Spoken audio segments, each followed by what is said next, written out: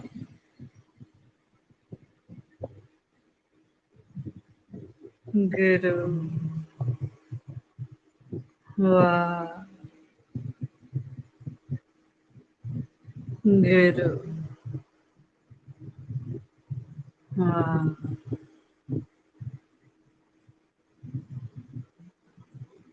ਹਮ ਹਾਂ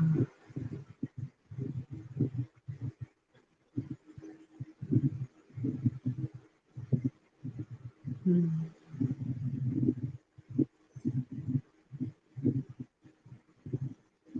ਸਵਾਸ ਨੂੰ ਅੰਦਰ ਆਂਦਾ ਜਾਂਦਾ ਦੇਖਣਾ ਹੈ ਬਸ। ਮੁਖ ਬੰਦ ਹੋ ਗਿਆ। ਨਾਸਕਾ ਰਾਹੀਂ ਪੌਣ ਅੰਦਰ ਜਾ ਰਹੀ ਹੈ, ਬਾਹਰ ਜਾ ਰਹੀ ਹੈ। ਮਨ ਨੂੰ ਦੇਖ ਰਿਹਾ ਬਸ।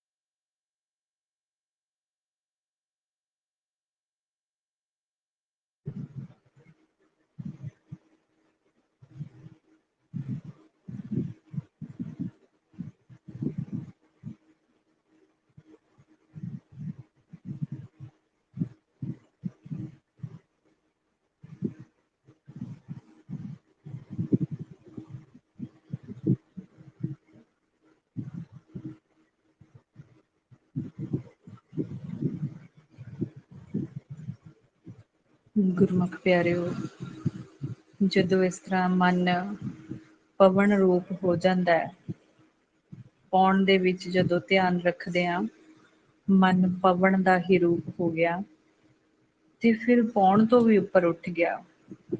ਸਵਾਸ ਇੰਨਾ ਹਲਕਾ ਹੋ ਗਿਆ, ਸਵਾਸ ਦਾ ਪਤਾ ਹੀ ਨਹੀਂ ਲੱਗ ਰਿਹਾ ਅੰਦਰ ਬਾਹਰ ਜਾ ਵੀ ਰਿਹਾ ਹੈ ਕਿ ਨਹੀਂ।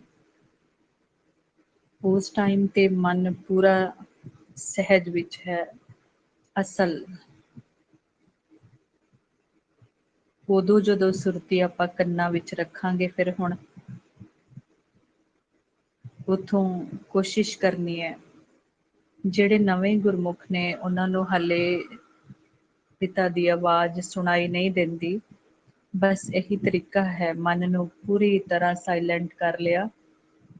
ਮਨ ਪੌਣ ਤੋਂ ਵੀ ਉੱਪਰ ਉੱਠ ਗਿਆ ਔਰ ਸੁਰਤੀ ਨੂੰ ਫਿਰ ਜਦੋਂ ਕੰਨਾਂ ਵਿੱਚ ਰੱਖਦੇ ਹਾਂ, ਕੋਈ ਵੀ ਮੱਧਮ ਤੋਂ ਮੱਧਮ ਵੀ ਆਵਾਜ਼ ਸਾਨੂੰ ਸੁਣਾਈ ਦਿੰਦੀ ਹੈ, ਉਹਨੂੰ ਸੁਣਨ ਦੀ ਕੋਸ਼ਿਸ਼ ਕਰਨੀ ਹੈ ਮਨ ਨੇ। ਤੇ ਜਿਹੜੇ ਗੁਰਮੁਖਾਂ ਨੂੰ ਨਾਮ ਪ੍ਰਗਟ ਹੈ, ਇਸ ਸਮੇਂ ਆਵਾਜ਼ ਬਹੁਤ ਤੇਜ਼ ਹੋ ਜਾਂਦੀ ਹੈ। ਬਸ ਸੁਰਤੀ ਨੂੰ ਇਕਾਗਰ ਕਰ ਲਿਆ। ਸਾਹਮਣੇ ਸੁਣਨ ਵਿੱਚ ਸੁਰਤੀ ਨੂੰ ਲੈ ਜਾਓ ਚੱਕ ਕੇ। ਜਿਹੜੇ ਗੁਰਮੁਖਾਂ ਨੂੰ ਅਨਹਦ ਸ਼ਬਦ ਪ੍ਰਗਟ ਨੇ, ਉਹ ਸਾਹਮਣਿਓਂ ਵੀ ਸੁਣਦੇ ਨੇ, ਬਾਹਰੋਂ ਵੀ ਸੁਣਦੇ ਹੈ, ਅੰਦਰੋਂ ਵੀ ਸੁਣਦੇ ਹੈ, ਸਾਡੀ ਬੋਡੀ ਦੇ ਅੰਦਰੋਂ ਵੀ। ਗੁਰੂ ਸਾਹਿਬ ਦੱਸਦੇ, ਵਿਣ ਨਾਵੈ ਨਾਹੀ ਕੋ ਥਾਉ। ਹੁਣ ਸਾਡਾ ਮਨ ਸੁਣਨ ਦੀ ਹਾਲਤ ਵਿੱਚ ਆ ਗਿਆ, ਇਕਾਗਰ ਹੋ ਗਿਆ ਮਨ।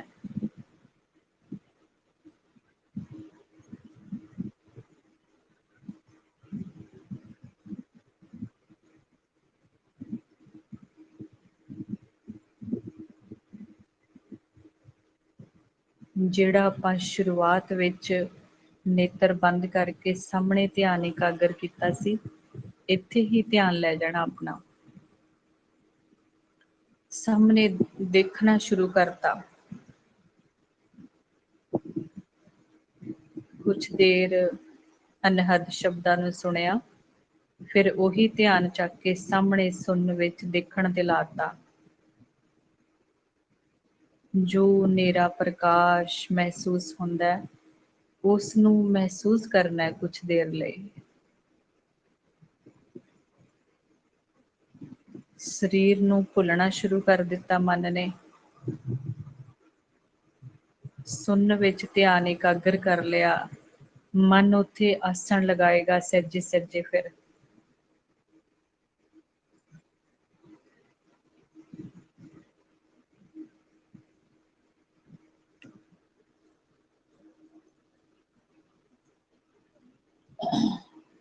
ਇਸ ਏਰੀਏ ਨੂੰ ਗੁਰਮੁਖ ਪਿਆਰਿਓ ਕਦੀ ਪਹਿਲਾਂ ਅਸੀਂ ਦੇਖਿਆ ਹੀ ਨਹੀਂ, ਮਹਿਸੂਸ ਹੀ ਨਹੀਂ ਕੀਤਾ।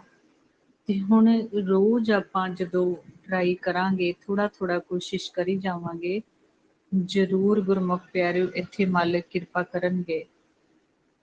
ਕਿਉਂਕਿ ਇਹ ਰਸਤਾ ਹੀ ਸਾਡਾ ਬਲੌਕ ਕਰ ਦਿੱਤਾ ਗਿਆ ਸੀ ਘਰ ਨੂੰ ਜਾਣ ਵਾਲਾ। ਸਰੀਰ ਨੂੰ ਛੱਡ ਕੇ ਮਨ ਸੁਣਨ ਵਿੱਚ ਆਸਣ ਲਗਾ ਕੇ ਬੈਠੇਗਾ ਸਾਹਮਣੇ। ਜਦੋਂ ਇਸ ਏਰੀਏ ਨੂੰ ਦੇਖੇਗਾ ਫਿਰ ਹੀ ਕਲੀਅਰ ਹੋਏਗਾ ਸਾਨੂੰ।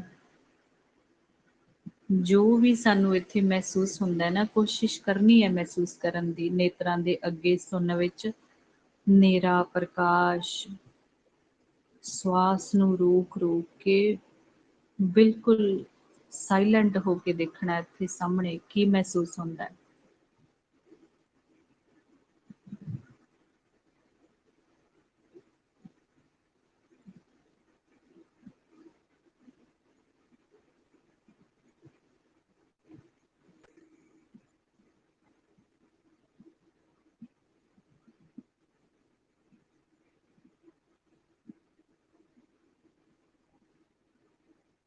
ਬਸ ਇੱਥੇ ਹੀ ਗੁਰਮੁਖ ਪਿਆਰਿਓ ਸਾਡਾ ਮਨ ਇੱਕ ਦਿਨ ਸਰੀਰ ਪਿੱਛੇ ਰਹਿ ਗਿਆ, ਪਾਉਣ ਨੂੰ ਵੀ ਭੁੱਲ ਗਿਆ। ਇੱਥੇ ਆਸਣ ਲਗਾ ਕੇ ਬੈਠਿਆ ਕਰੇਗਾ, ਜਿਸ ਨੂੰ ਆਪਾਂ ਸੌਖੇ ਸ਼ਬਦਾਂ ਵਿੱਚ ਨੀਂਦ ਕਹਿ ਦਿੰਦੇ ਹਾਂ। ਜਾਣਾ ਨੀਂਦ ਵਿੱਚ ਹੀ ਹੈ, ਪਰ ਨੀਂਦ ਪਹਿਲਾਂ ਮਨ ਨੂੰ ਫੁਰਨਿਆਂ ਰਹਿਤ ਕਰਕੇ ਫਿਰ ਲੈਣੀ ਹੈ ਨੀਂਦ। ਚੰਗੀ ਤਰ੍ਹਾਂ ਮਨ ਨੂੰ ਕੁੱਟ ਲਿਆ ਸ਼ਬਦ ਦੁਆਰਾ, ਮਨ ਖਾਲੀ ਹੋ ਗਿਆ।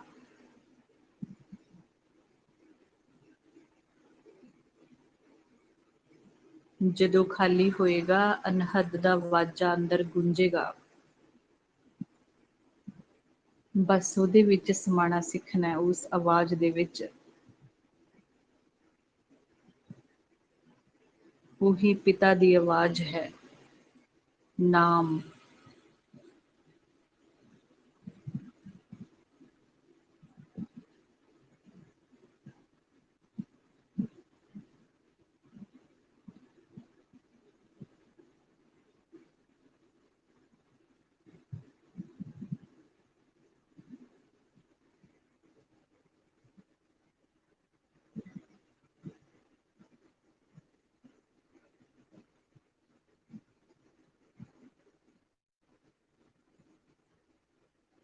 ਜਦੋਂ ਆਪਾਂ ਇਸ ਤਰ੍ਹਾਂ ਗੁਰਮੁਖ ਪਿਆਰਿਓ ਜ਼ਿਆਦਾ ਦੇਰ ਸੁਣਨ ਵਿੱਚ ਬੈਠਾਂਗੇ, ਇਹੀ ਮਿਹਨਤ ਕਰਨੀ ਹੈ ਬਾਰ-ਬਾਰ। ਹੁਣ ਜਿਹੜੇ ਗੁਰਮੁਖ ਬੱਚੇ ਮਾਲਕ ਨੂੰ ਮਿਲਣ ਦੀ ਤੜਪ ਲੈ ਕੇ ਬੈਠੇ ਆ ਨਾ, ਸਿਮਰਨ ਕਰਕੇ ਜ਼ਿਆਦਾ ਦੇਰ ਸੁਣਨ 'ਚ ਬੈਠ ਕੇ ਆਪਣਾ ਮਨ ਦਾ ਭੇਦ ਆਏਗਾ, ਕਾਇਆ ਦੀ ਖੋਜ ਹੋਏਗੀ।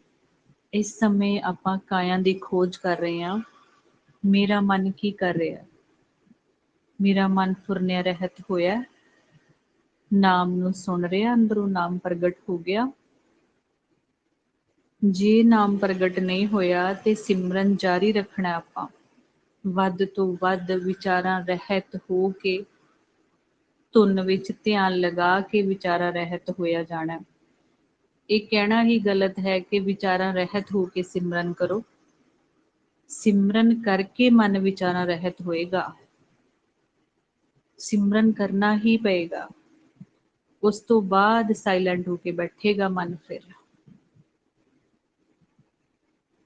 ਹੁਣ ਤੱਕ ਆਪਾਂ ਆਪਣੀ ਮੱਤ ਨਾਲ ਬੜਾ ਕੁਝ ਕਰਕੇ ਦੇਖ ਲਿਆ, ਹੁਣ ਗੁਰੂ ਦੀ ਮੱਤ ਅਨੁਸਾਰ ਕਰਕੇ ਦੇਖੀਏ।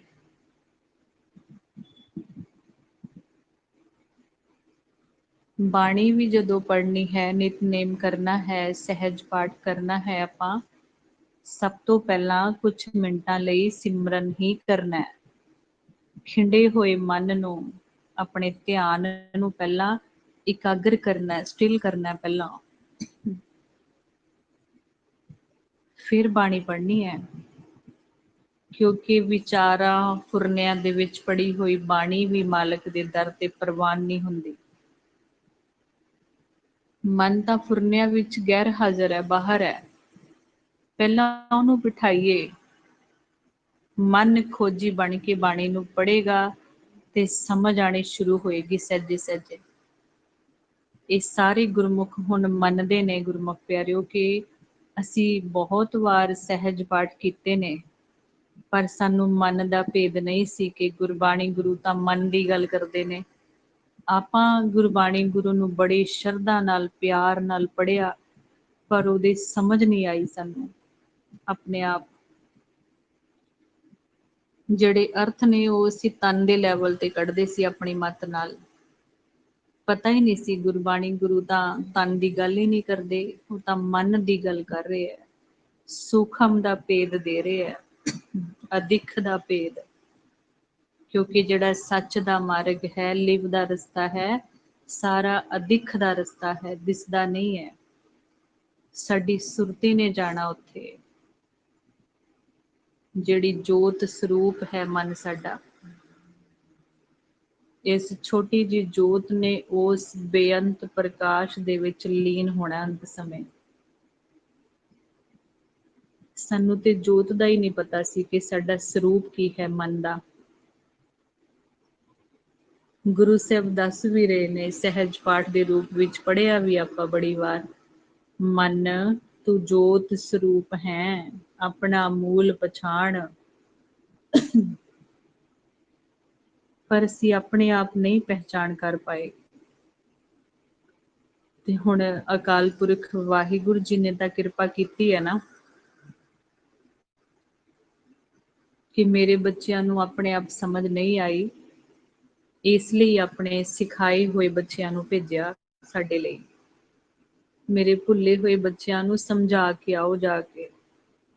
ਮਿਲਣਾ ਚਾਹੁੰਦੇ ਨੇ ਪਰ ਕੋਈ ਰਸਤਾ ਨਹੀਂ ਦਿਖਾ ਰਿਹਾ ਉਹਨਾਂ ਨੂੰ। ਇਹ ਸਾਰੀ ਵਿਧ ਮਾਲਕ ਨੇ ਹੀ ਸਾਡੇ ਲਈ ਬਣਾਈ ਹੈ।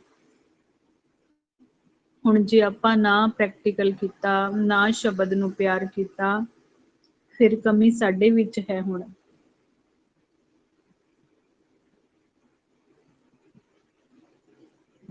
ਰੋਜ਼ ਥੋੜਾ ਥੋੜਾ ਗੁਰਮੁਖ ਪਿਆਰੂ ਕਰਕੇ ਦੇਖੀਏ। ਇਹ ਬੈਰਾਗ, ਤੜਪ, ਬੇਨਤੀਆਂ, ਜੋਦੜੀਆਂ ਮਾਲਕ ਅੱਗੇ ਜਾਰੀ ਰੱਖਣੀਆਂ ਨੇ ਆਪਣੀਆਂ। ਜੇ ਮਿਲਾਪ ਚਾਹੁੰਦੇ ਆ ਤੇ ਮਿਹਨਤ ਕਰਨੀ ਪਏਗੀ, ਸਾਨੂੰ ਵੀ ਪਿਆਰ ਦਾ ਸਬੂਤ ਦੇਣਾ ਪਏਗਾ ਪਹਿਲਾਂ ਕਿ ਅਸੀਂ ਵੀ ਪਿਆਰ ਕਰਦੇ ਹਾਂ ਤੁਹਾਨੂੰ।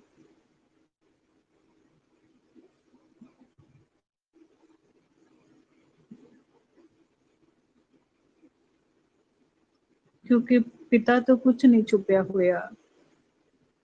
ਅਸੀਂ ਬਾਹਰੋਂ ਜਿੰਨੇ ਮਰਜ਼ੀ ਭੇਖ ਬਣਾ ਲਈਏ, ਡਰਾਮੇ ਕਰ ਲਈਏ, ਮਾਲਕ ਸਾਡੇ ਅੰਦਰ ਦੀ ਜਾਣਦੇ ਨੇ, ਅੰਦਰੋਂ ਕੀ ਸੋਚਦਾ ਇਹ। ਬਾਹਰੋਂ ਲੋਕਾਂ ਨੂੰ ਤੇ ਆਪਾਂ ਦਿਖਾਵਾ ਕਰ ਸਕਦੇ ਹਾਂ, ਮਾਲਕ ਨੂੰ ਨਹੀਂ ਕਰ ਸਕਦੇ। ਤੇ ਗੁਰਮੁਖ ਬੱਚਿਆਂ ਨੂੰ ਸਭ ਤੋਂ ਪਹਿਲਾਂ ਸਮਝ ਹੀ ਇਹੀ ਆਉਂਦੀ ਹੈ ਕਿ ਮਾਲਕ ਨੇ ਸੱਚਾ ਮਨ ਦੇਖਣਾ ਮੇਰਾ। ਮਨ ਦੀ ਤੜਪ ਦੇਖਣੀ ਹੈ ਪਿਤਾ ਨੇ, ਬੈਰਾਗ, ਮਨ ਦਾ ਬੈਰਾਗ। ਹੁਣ ਤੱਕ ਤਨ ਕਰਕੇ ਬੈਰਾਗ ਕੀਤਾ, ਉਹ ਆਂਸੂਆਂ ਦੇ ਰਸਤੇ ਬਾਹਰ ਨਿਕਲ ਗਿਆ। ਜਦੋਂ ਮਨ ਬੈਰਾਗੀ ਹੁੰਦਾ ਗੁਰਮੁਖ ਪਿਆਰਿਓ, ਇਹ ਸਾਰੀਆਂ ਬਾਹਰਲੀਆਂ ਚੀਜ਼ਾਂ ਝੂਠੀਆਂ ਪੈ ਜਾਂਦੀਆਂ ਨੇ, ਫਿੱਕੀਆਂ ਲੱਗਦੀਆਂ ਨੇ। ਸਾਰਾ ਕੁਝ, ਸਾਰੇ ਰਿਸ਼ਤੇ,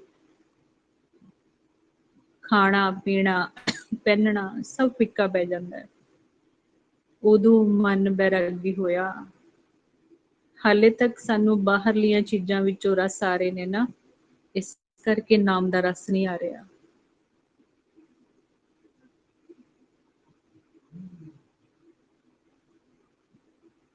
ਮਨ ਦਾ ਬੈਰਾਗ ਦੇਖਣਾ ਹੈ ਮਾਲਕ ਨੇ ਸਾਡਾ।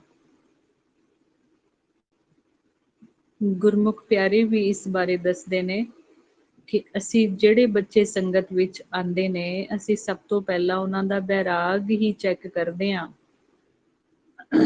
ਉਹਨਾਂ ਨੂੰ ਬੈਰਾਗ ਦੁਨਿਆਵੀ ਦੁੱਖਾਂ ਨੂੰ ਲੈ ਕੇ ਆ ਰਿਹਾ ਏ ਜਾਂ ਮਾਲਕ ਨੂੰ ਮਿਲਣ ਵਾਸਤੇ ਬੈਰਾਗੀ ਨੇ। ਫਰਕ ਹੈ ਬਹੁਤ ਇਸ ਬੈਰਾਗ ਵਿੱਚ ਤੇ ਮਿਲਾਪ ਵਾਲੇ ਬੈਰਾਗ ਵਿੱਚ।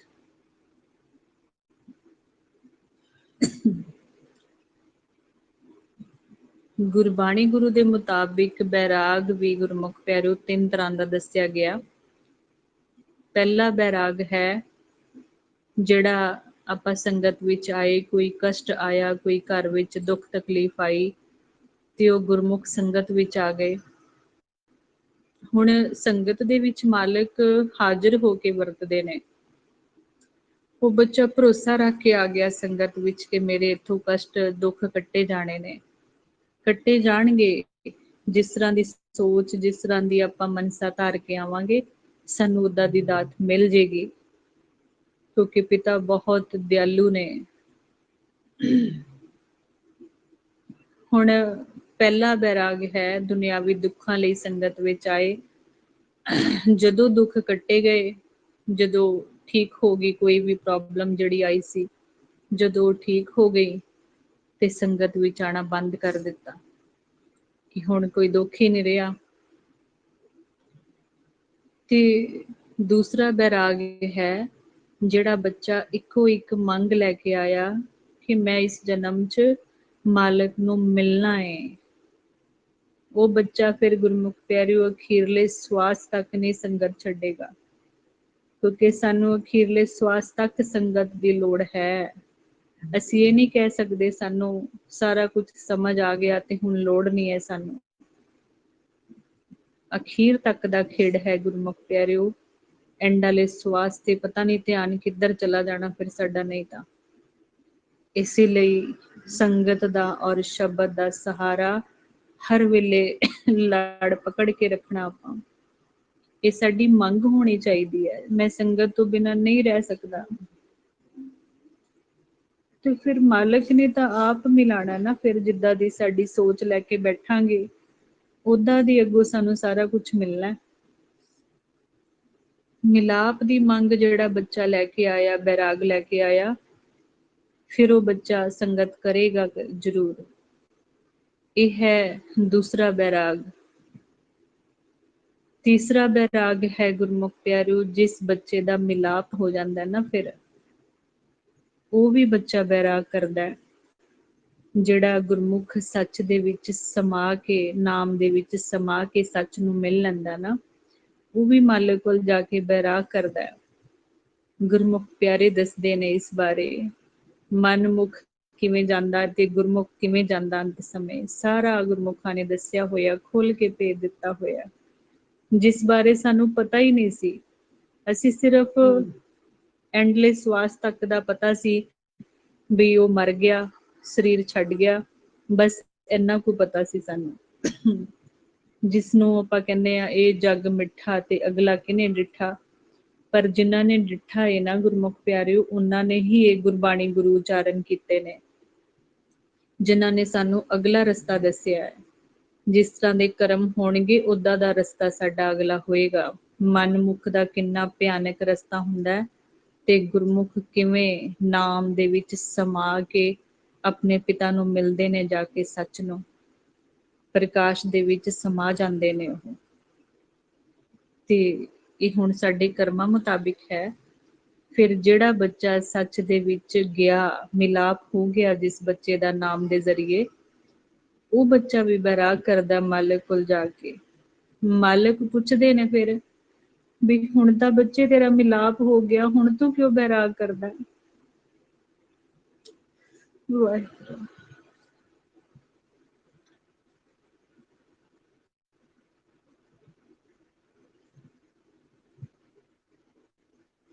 ਫਿਰ ਉਹ ਬੱਚਾ ਸ਼ੁਕਰਾਨੇ ਦਾ ਬੈਰਾਗ ਕਰਦਾ ਹੈ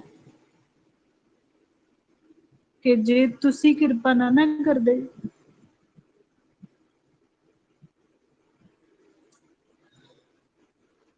ਤੇ ਮੈਂ ਕਦੇ ਨਹੀਂ ਤੁਹਾਨੂੰ ਮਿਲ ਸਕਦਾ ਸੀ।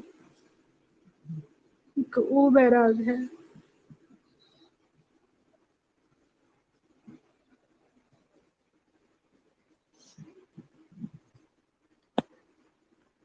क्योंकि बैराग तो बिना गुरमुख प्यारे इथों संसार तो छुटकारा नहीं होना माया दे जाल तो।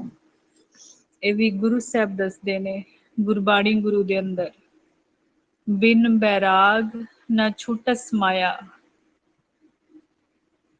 ਇਹ ਤ੍ਰੈ ਗੁਣੀ ਮਾਇਆ ਤੋਂ ਛੁਟਕਾਰਾ ਨਹੀਂ ਹੋ ਸਕਦਾ ਜਦ ਤੱਕ ਮਨ ਬੈਰਾਗੀ ਨਾ ਹੋਇਆ। ਸਭ ਕੁਝ ਫਿੱਕਾ ਪੈ ਜਾਏ ਨਾਮ ਦੇ ਅੱਗੇ, ਉਦੋਂ ਅਸਲ ਤੜਪ, ਅਸਲ ਅੰਦਰ ਖਿੱਚ ਪਏਗੀ, ਫਿਰ ਵਿਛੋੜੇ ਦਾ ਮਹਿਸੂਸ ਹੋਏਗਾ ਦਰਦ।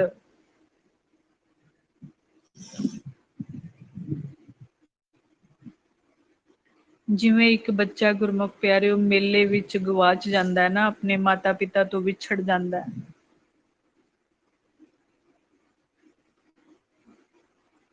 ਇਸ ਤਰ੍ਹਾਂ ਸਾਨੂੰ ਮਹਿਸੂਸ ਹੋਵੇ ਦਰਦ ਵਿਛੋੜੇ ਦਾ।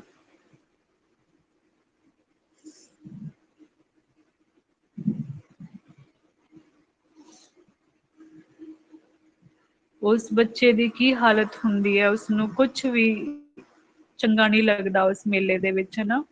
ਜਦੋਂ ਵਿਛੜ ਜਾਂਦਾ ਆਪਣੇ ਮਾਤਾ ਪਿਤਾ ਤੋਂ, ਹੱਥ ਛੁੱਟ ਜਾਂਦਾ ਹੈ। ਸਾਨੂੰ ਵੀ ਏਦਾਂ ਦਾ ਹੀ ਅੰਦਰੋਂ ਮਹਿਸੂਸ ਹੋਵੇ, ਵਿਛੋੜੇ ਦੇ ਤੀਰ ਵੱਜਣ,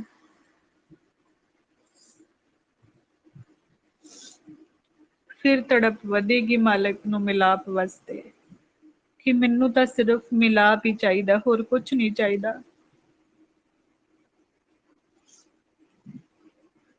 ਹੁਣ ਆਪਾਂ ਦੇਖੀਏ ਸਾਨੂੰ ਕਿੰਨੀ ਕੁ ਤੜਪ ਹੈ ਮਿਲਣ ਦੀ। ਇਹ ਸਾਰੇ ਦੁੱਖ, ਰੋਗ, ਚਿੰਤਾਵਾਂ, ਚੋਟਾਂ ਸਾਰੀਆਂ ਕੱਟੀਆਂ ਜਾਣੀਆਂ ਨੇ ਜਦੋਂ ਪਿਤਾ ਨਾਲ ਮਿਲਾਪ ਹੋ ਗਿਆ।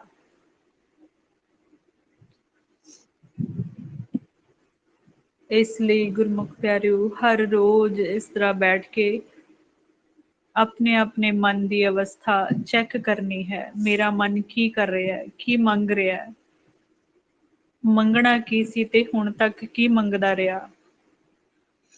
ਹੁਣ ਸੱਚ ਨੂੰ ਮੰਗੀਏ, ਆਪਾਂ ਝੂਠ ਨੂੰ ਬੰਦ ਕਰ ਦਈਏ ਮੰਗਣਾ।